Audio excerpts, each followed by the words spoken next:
आज हम बात करेंगे राजेश खन्ना और डिंपल कपाड़िया की। हिंदी फ़िल्म इंडस्ट्री में आने के लिए अदाकार और अदाकाराएँ जहाँ पे तरसती हैं, क्या-क्या पापड़ नहीं बेलती हैं फ़िल्म इंडस्ट्री में आ जाने के लिए और छा जाने के लिए। लेकिन कुछ लोग, कुछ ऐसे चेहरे भी होते हैं जो कि फ़िल्म इंडस्ट्री में अ, बिना ज़्यादा जो है पापड़ बेले ही आ जाते हैं और उनको जो है आसानी से सफलता भी मिल जाती है। सफलता भी इतनी मिल जाती है कि लोग उनको सर आँखों पर बिठाने लग जाते हैं।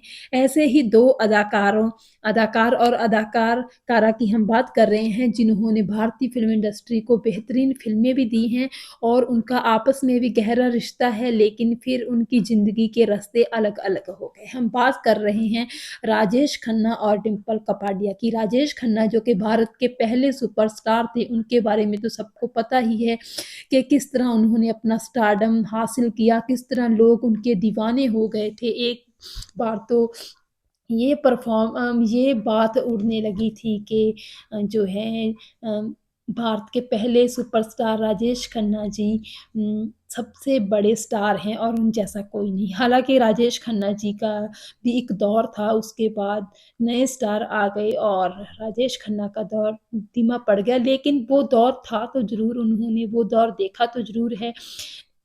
भारत के पहले सुपरस्टार कहलाने का अगर हक है किसी को तो वो राजेश खन्ना जी को है। उनको ही उनका ही नाम जो है पहले सुपरस्टार के तौर पर लिया जाता है।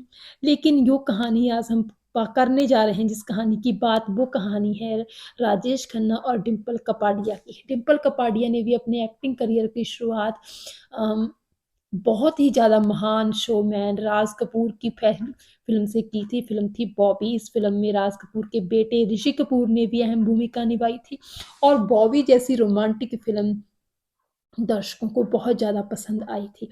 और बॉबी की कहानी क्योंकि ज़्यादा जो थी डिंपल कपाडिया पर ही आधारित थी और बहुत ही खूबसूरती के साथ डिंपल ने अपना रोल भी किया था।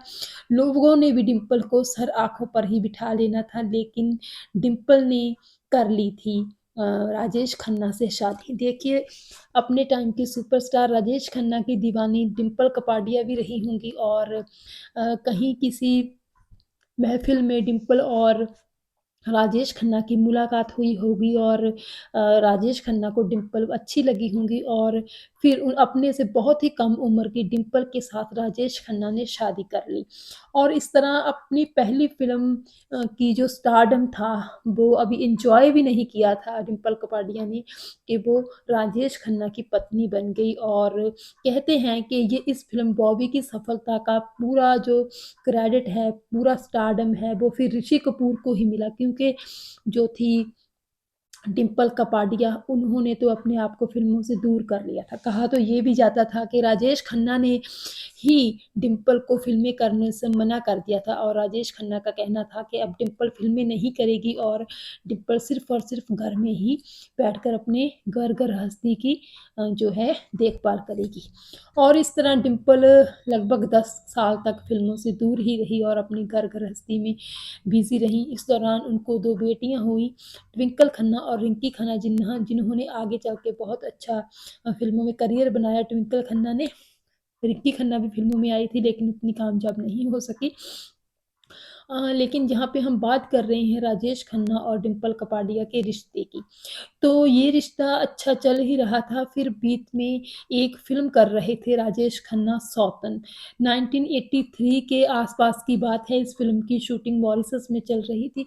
मॉरिशस में इस फ़िल्म की हीरोइन टीना मुनीम के साथ जो थी राजेश खन्ना जी की नज़दीकियाँ बढ़ने लगी और इसी बीच में ये बात आने लगी कि जो थी डिंपल कपाडिया ने राजेश खन्ना का घर छोड़ दिया है और वो अलग रहने लगी हैं। तो इस तरह दोनों के रिश्तों में दूरियाँ आ गई और ये दूरियाँ समय के साथ बढ़ती ही चली गई।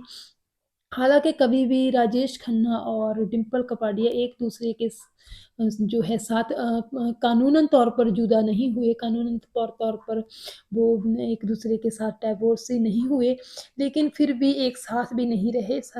ताउम्र पूरी उम्र वो एक-दूसरे से अलग ही रहे। बहुत टाइम पर एक डिम्पल कपाडिया ने खुद भी कहा कि राजेश खन्ना जैसे बड़े स्टार के साथ शादी करना उनकी ज़िंदगी की सबसे बड़ी भूल थी, क्योंकि उस टाइम पे वो बहुत छोटी थी और महज़ 16 साल की थी और उनको इस बात का एहसास ही नहीं था कि उनके साथ क्या हो रहा है और क्या नहीं। और उनके लिए राजेश खन्ना एक स्टार थे, बहुत बड़े सुपरस्टार, और उनके साथ शादी हो पाना उनके लिए बहुत बड़ी बात थी। एक बार तो डिम्पल कपाडिया ने यहाँ तक कह दिया था कि उनको राजेश खन्ना के साथ उनकी शादी हो गई और राज कपूर जैसे बड़े फ़िल्म मेकर के साथ उनकी पहली फ़िल्म आ गई, तो इससे ज़्यादा उनको क्या चाहिए? लेकिन बाद में धीरे-धीरे डिम्पल कपाडिया को ये एहसास होने लगा कि उनकी करियर है जो वो भी ज़रूरी है, वो अपना करियर क्यों छोड़ रही हैं किसी भी चीज़ के लिए। तो इस तरह बाद में अपनी बेटियाँ थोड़ी बड़ी होने के बाद उन्होंने फ़िल्म इंडस्ट्री में दोबारा कदम रखा और इस तरह वो उनको भी फ़िल्मों में दोबारा वही हाथों हाथ इंडस्ट्री ने लिया, प्यार दिया वही, और लोगों ने उनके एक्टिंग को, उनकी जो है स्क्रीन अपीयरेंस को बहुत पसंद किया और बहुत लोग उन्हें पसंद करने लगे। तो इस तरह दूसरी पारी भी डिम्पल कपाडिया ने अपनी बहुत ही अच्छी तरह जो है निभाई और बहुत अच्छी तरह परफ़ॉर्म किया और उनकी किस्मत भी बहुत अच्छी थी कि दूसरी दफ़ा भी उनको लोगों ने बहुत प्यार किया। हालाँकि ऐसा होता नहीं है कि कोई अभिनेत्री फ़िल्म इंडस्ट्री से जाकर फिर वापस आए और वो 2 बच्चों की माँ भी हो और फिर फ़िल्म इंडस्ट्री उसे उसी तरह स्वीकारे, क्योंकि फ़िल्म इंडस्ट्री का ऐसा चलन रहा है कि यहाँ पे शादीशुदा और बच्चे वाली अभिनेत्रियों को ज़्यादा पसंद नहीं किया जाता। लेकिन डिम्पल कपाडिया जी ने बहुत ही खूबसूरत अदाकारी की और बहुत सारी फ़िल्मों में उन्होंने बहुत दमदार रोल भी निभाए हैं। लेकिन बहुत दफ़ा ऐसा होता है कि 2 लोग अपने जो है प्रोफ़ेशनल लाइफ़ में बहुत कामयाब होते हैं, लेकिन एक-दूसरे के साथ उनकी नहीं बनती और वो पर्सनल लाइफ़ में अपनी जो है फेलियर हो जाते हैं। ऐसा ही हुआ था राजेश खन्ना और डिम्पल कपाडिया जी के साथ। तो इस तरह डिम्पल कपाडिया जी ने एक बार कहा था कि उनकी जो भूल थी बहुत बड़ी शादी करना राजेश खन्ना जी के साथ। राजेश खन्ना जी को तो मुमताज़ के साथ शादी करनी चाहिए थी, उन्होंने ये भी कहा था। क्योंकि राजेश खन्ना के बारे में कहा जाता है कि बहुत दफ़ा राजेश खन्ना मुमताज़ को याद करते थे और उन्हें कहते थे कि वो मेरी दायाँ हाथ थी। तो राजे में भी उनको ये लगता हो डिम्पल कपाडिया को कि राजेश खन्ना की जो असली पसंद थी वो मुमताज़ थी, उनकी को-हीरोइन, जो उनके साथ बहुत सारी फ़िल्मों में काम किया था, जिन्होंने हालाँकि मुमताज़ और राजेश खन्ना का रिश्ता बहुत ही दोस्ती भरा रहा था, उनमें कुछ भी ऐसा नहीं था। लेकिन फिर भी जो थी कुछ बातें होती हैं जो इंसान के मन में घर कर जाती हैं और ऐसा ही हुआ होगा डिम्पल कपाडिया जी के साथ। तो इस तरह ये रिश्ता जो था उनका ताउम्र निभा भी और नहीं भी निभा, जो है जुदा भी नहीं हुए और साथ भी नहीं रहे। ऐसा अजीबो-गरीब रिश्ता था राजेश खन्ना और डिम्पल कपाडिया जी का। बहरहाल आपको राजेश खन्ना और डिम्पल कपाडिया जी की कौन-सी फ़िल्म पसंद है, कौन-सी फ़िल्में पसंद हैं दोनों की? तो ये हमें कमेंट सेक्शन में ज़रूर बताइएगा।